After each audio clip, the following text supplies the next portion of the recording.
vermini sikkhapadam samodhiyami suramiri majjipam vermini sikkha। आज 14 अप्रैल 2021 है और कुंभ की जहां 2 लाख लोग एक साथ इकट्ठे होकर नहा रहे हैं वहां की परमिशन है, मगर यहां जो बाबा साहब डॉक्टर अंबेडकर का जन्मदिन मनाया जाता है एनसीआर दिल्ली में, पार्लियामेंट स्ट्रीट पे हैं इस समय हम, सामने पार्लियामेंट है, उसकी परमिशन सरकार ने नहीं दी। यहाँ बहुत बड़ा मेला लगता है, 2 साल से लग नहीं पा रहा।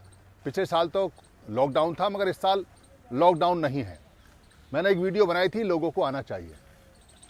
ये वीडियो दरअसल जो भीम आर्मी के जवान सैनिक हैं उनको और उनका जो जनरल कमांडर है, चीफ कमांडर है, उसको ज़रूर देखनी चाहिए और बाकी लोगों को भी देखनी चाहिए और ये पूरे भारत में शेयर करनी चाहिए, सर्कुलेट करनी चाहिए उन लोगों के लिए जो अपने आप को बाबा साहब अंबेडकर का बहुत बड़ा अनुयायी, भक्त, कार्यकर्ता, उनका फिलॉसफर, उनका विचारक, उनका पीछे लगने वाला, उनका आगे लगने वाला, या उनके नाम से अपना काम करने वाला या सामाजिक काम करने वाला, जो भी डॉक्टर अंबेडकर का नाम का इस्तेमाल करता है, वहाँ तक ये वीडियो ज़रूर पहुँचना चाहिए।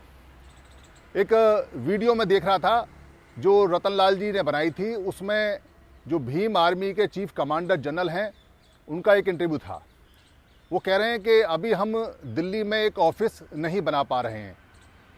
दरअसल उन्होंने कभी अच्छी तरह से देखा नहीं कि बाबा साहब अंबेडकर उन जैसे नौजवानों के लिए, उन जैसे क्रांतिकारी लोगों के लिए यहाँ एक बहुत बड़ा अंबेडकर भवन बना के गए हैं। और ये अंबेडकर भवन पार्लियामेंट से 1 किलोमीटर से भी कम दूरी पर है। बाबा साहब ने अपने पैसे से खरीदा है और आप जैसे, यानी जो भीम सेना के, भीम आर्मी के, दलित सेना के, दलित आर्मी के, पैंथर के, पार्टी के, ये जितने भी कार्यकर्ता हैं, जितने भी लोग हैं, सभी तरह के लोगों के लिए वो एक सेंटर बना के, ज़मीन बना के लेके गए हैं। बाबा साहब अंबेडकर बड़े दूरदर्शी थे। उन्हें पता था कि किसी मूवमेंट के लिए राजधानी के पास अपनी एक ज़मीन पार्लियामेंट के पास होना बहुत ज़रूरी है। इसलिए उन्होंने अपने पैसे से उसको ख़रीदा और वहाँ एक उद्घाटन करके गए। एक शेड्यूल कास्ट वेलफेयर नाम की एसोसिएशन भी बना के गए और उसी के 4-5 लोग वहाँ पे काबिज हो गए। जो भीम आर्मी के लेफ्टिनेंट चीफ कमांडर हैं, जनरल हैं, उनसे मैं ये कहना चाहूँगा कि वो ग्रेट चमार का बहुत बड़ा नाम लेके चलते हैं और वहाँ पर भी ग्रेट चमार 4-5 हैं, तो इसलिए ग्रेट चमार एक साथ हैं, वो उनसे बातचीत कर सकते हैं। वहाँ जाके बहुत बड़ा ऑफिस खोल सकते हैं, उन्हें खोलना चाहिए। वो बाबा साहब की ज़मीन है। अगर वहाँ अंबेडकर भवन के जो ग्रेट चमार हैं वो उनको एंट्री नहीं देते हैं, तो वहाँ गिनती के 4-5 लोग ऐसे होते हैं जिनको दारू या पैसा दे के खड़ा किया जाता है, बलवा करने के लिए, दंगा करने के लिए, मारपीट करने के लिए। तो जब भीम आर्मी की इतनी बड़ी सेना है तो वो वहाँ 2-4-5 आदमियों से तो निपट सकती है। दरअसल जो हम जिसको ये मानते हैं कि हमारा दुश्मन कहीं और बैठा हुआ है, उसने हमारा संविधान ख़त्म कर दिया, उसने ऐसा कर दिया, वो संविधान की लड़ाई बहुत बात की है। पहले आप जो बाबा साहब ने आपके लिए किया है, आप उसको बचाने की शुरुआत कीजिए। वो कोई सरकार नहीं है, वो तो 2-4-5 जो ग्रेट चमार टाइप के लोग हैं वही हैं। तो उनसे अगर आप नहीं जीत पाते हैं तो आप संविधान बचाने का सपना छोड़ दीजिए, आप सरकार से लड़ने का सपना छोड़ दीजिए। आज 14 अप्रैल है और वहाँ पर एक अंबेडकर भवन में कार्यक्रम शाम को होगा जो शेड्यूल कास्ट वेलफेयर एसोसिएशन करती है। उसका जो बिल है, हैंड बिल है, पर्चा है, मैं यहाँ आपको दे रहा हूँ। उस पर्चे में जो स्पीकर हैं, उस स्पीकर भी कमाल के हैं। एक स्पीकर उसमें हैं जो अभी सरकार में हैं और वो मेरे बहुत अच्छे मित्र भी हैं और वो वहाँ समता सैनिक दल में बहुत दिन रहे भी हैं। समता सैनिक दल को एक छोटा सा कमरा वहाँ दे रखा है ताकि वो विद्रोह ना करें। वो उनसे ये ना पूछें कि भाई अंबेडकर भवन पे जो राष्ट्रीय अंतर्राष्ट्रीय संगोष्ठियाँ हो सकती थीं या राष्ट्रीय अंतर्राष्ट्रीय लोगों का वहाँ पे जमवाड़ा हो सकता था, पूरे देश का वहाँ पे एक ऑफिस हो सकता था, पूरे राज्यों के एक ऑफिस हो सकते थे, सारी भाषाओं के वहाँ लोग आ सकते थे, वहाँ एक बुद्ध विहार भी हो सकता था। वो वहाँ पर ना बनाए, इसलिए समता सैनिक दल के नाम के संगठन जो बाबा साहब नाम चलता है, 2 कमरे दे रखे हैं और वो कभी नहीं पूछते। वो समता सैनिक दल में रहे हैं, फिर वो आप पार्टी में चले गए और वहाँ वो मंत्री बने और मंत्री बनने के बाद आज वो कार्यक्रम में आएंगे। मैंने पिछली बार एक पोस्ट डाली थी कि बाबा साहब अंबेडकर की जो अस्थि कलश हैं, आपको शायद पता नहीं होगा, बाबा साहब अंबेडकर की अस्थि कलश जिसमें अस्थियां हैं, वो एक कलश वहाँ पर जूतों में पड़ा रहता है। एक कमरा है, मैंने खुद अपनी आंखों से देखा, नीचे पड़ा रहता है, वहाँ जूते रहते हैं। वो अपने सर पे लेके आ रहे थे। मैंने पोस्ट में डाला था कि भाई यहाँ एक चैत्य बनना चाहिए, बाबा साहब का स्तूप बनना चाहिए। आप सब लोग कब तक बाबा साहब की अस्थियां सर पे उठा के उनकी बेइज्जती करते रहेंगे? किसी भारत के आदमी को पता नहीं है कि बाबा साहब अम्बेडकर की अस्थियां दिल्ली में अम्बेडकर भवन में, उनके खुद के अम्बेडकर भवन में पैरों के अंदर जूतियों में पड़ी रहती हैं, जिसके जिम्मेदार वहाँ जो लोग हैं, चाहे वो भारतीय बौद्ध महासभा के हैं, चाहे वो समता सैनिक दल के हैं, चाहे वो शेड्यूल कास्ट वेलफेयर एसोसिएशन के हैं, ये सारे लोग मिलके बाबा साहब अम्बेडकर को जूतियों में रखते हैं, जूतियों में।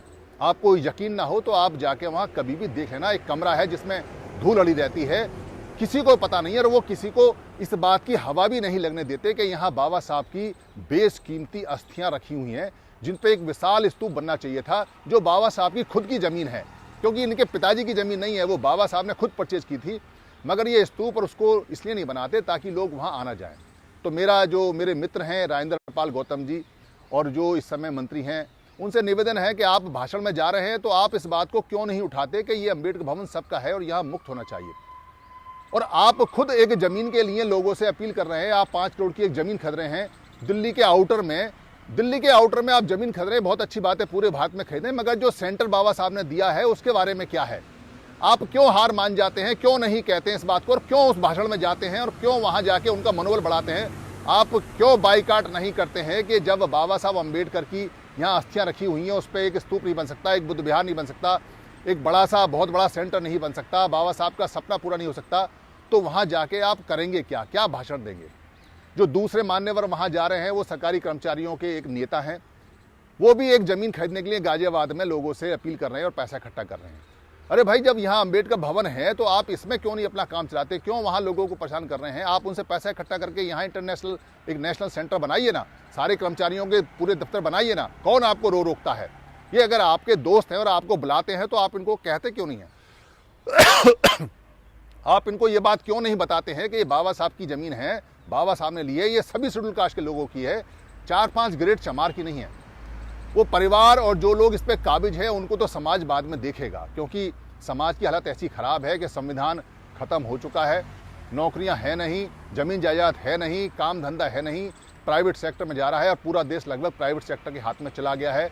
ये जो नौजवान हैं ये पूछेंगे कि बाबा साहब अम्बेडकर ने जब एक संघर्ष के लिए एक जगह बनाई थी तो वो वहाँ संघर्ष हुआ क्यों नहीं, वहाँ से क्यों नहीं क्रांति हुई, बाबा साहब का सपना वहाँ से क्यों पूरा नहीं हुआ, और वो कौन लोग हैं जो बाबा साहब की इस सपने को कुचलने के लिए वहाँ बैठ गए, जिन्होंने यहाँ पर अपनी ज़मीन जायदादें तो बना ली मगर समाज की जो ज़मीन जायदादें हैं वो उन्होंने सारी बिकवा ली। ये बार बार सवाल पूछेगा। इसलिए जो भीम आर्मी जनरल कमांडर सेना के जो लोग हैं, जो दलित सेना के लोग हैं, जो भीम सेना के लोग हैं, जो जिस तरह की भी ये सारी सेनाएं बनी हुई हैं, हालांकि शर्म की बात है कि इतनी सारी सेनाएं बनी हुई हैं, क्योंकि अगर ये सारी एक होती तो आज भारत की कुछ बात ही कुछ और होती है। और ये दलित और जितने भी लोग हैं जिनको शेड्यूल कास्ट बोलते हैं वो सारे के सारे ठीक ठाक तरह से जी जाते और अपने संविधान, अपने जितने भी सुविधाएं बाबा साहब ने दी हैं वो बच जाती। एक वीडियो मैंने पहले भी निकाला है, वो भी शेयर करें कि कैसे बाबा साहब की हत्या सारे संगठनों ने मिलकर की है। सारे संगठन अलग अलग काम कर रहे हैं और बाबा साहब के नाम से कर रहे हैं। आज फेसबुक पे, ट्विटर पे सारी अपनी क्रांति निकाल देंगे, जगह जगह फेस्टिवल होंगे, जगह जगह सारे कार्यक्रम होंगे, मगर बाबा साहब के एक संगठित रहने के सपने को कोई पूरा करने के लिए तैयार नहीं है। इसीलिए उन लोगों से लड़ना बाद में जो बाबा साहब के बाहर के दुश्मन हैं, पहले इनसे लड़ो जो बाबा साहब के अपने घर के नाम लेके दुश्मन होते हैं। इनको पहचानो, इनको इग्नोर करो, इनको लताड़ो, इनके बच्चों को बताओ कि तुम लोगों के जो माँ बाप हैं वो निकम्मे हैं, उन्होंने बाबा साहब की क्रांति को रोका है। इनको बताओ कि तुम कैसे संगठन बना के अलग अलग धंधे कर रहे हो। इनको बताओ कि बाबा साहब की जयंती नहीं मना रहे हो, बाबा साहब का मरण दिन मना रहे हो, क्योंकि बाबा साहब के सारे अधिकार जा चुके हैं। बाबा साहब के सारे जो भी वो लेके आए थे वो कारवा सारा पीछे जा चुका है। अब सिर्फ जयंती का नाम रह गया है, अधिकार खत्म हो चुके हैं। बाबा साहब के अनुयायी आपस में लड़के ही मर चुके हैं। इसलिए अभी भी समय है कि आप इनको इग्नोर करो, इनको पैसा देना बंद करो, इन संगठनों को लताड़ो कि भई जब तक आप इकट्ठे नहीं होगे हम कुछ भी करेंगे नहीं, कुछ भी मानेंगे नहीं। ये जो अम्बेडकर भवन है यहाँ से शुरुआत कीजिए। अम्बेडकर भवन पे इन लोगों जो ग्रेट चमार का वहाँ पे बना रखा है शेड्यूल कास्ट छोड़ के, उस कॉकस को उसके बारे में बात करिए, लोगों को लोगों को बताइए, लोगों को जानकारी दीजिए कि यहाँ बाबा साहब की अस्थियाँ जूते में रखी हुई हैं। उनको एक ग्लोरीफाई, उनको सोने हीरे में मड़वा के वहाँ पे स्तूप में रखना चाहिए, जिससे कि पूरी दुनिया का कोई भी अगर बाबा साहब का अनुयायी एयरपोर्ट में पैर रखता है तो वो सबसे पहले अम्बेडकर भवन आके और वहाँ जाके अपनी श्रद्धा सुमन, अपना विश्वास का सुमन वहाँ जाके अर्पित करे। ऐसा स्तूप, ऐसा विश्व स्तर का स्तूप वहाँ बनना चाहिए। अलग अलग ज़मीनें खरीद के आप बाबा साहब के टुकड़ों को और टुकड़े कर रहे हो। जब बाबा साहब का सब कुछ दिया हुआ है और वो आपसे नहीं बच रहा है, तो आप बाकी बातें जो लोगों को बोलते हो, बेवकूफ़ बनाते हो, वो सब बेकार की बात हैं। पहले जो बाबा साहब ने दिया है वह तो बचाइए। आज यहाँ लाखों की भीड़ होनी चाहिए थी, इस मेले को नहीं बचा पाए। आज यहाँ आना चाहिए था। यहाँ आके ये जो दो फूल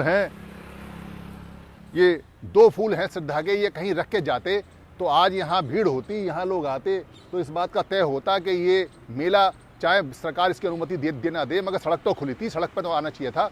मगर इतनी सोच भी अगर नहीं है समाज के अंदर, इतनी बात भी अगर नहीं है, तो आप सोचिए कि समाज सोच में भी कितना पिछड़ा हुआ है।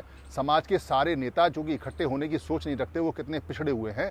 बड़ा मुश्किल है ये सब बचाना, क्योंकि जो दीमक चाट रही है, जो बाबा साहब के नाम पे ये दीमक हैं, इनको सबसे पहले निपटना होगा, उसके बाद सरकार से बात करनी होगी। धन्यवाद। आपको जयंती की बहुत बहुत मंगल कामनाएं।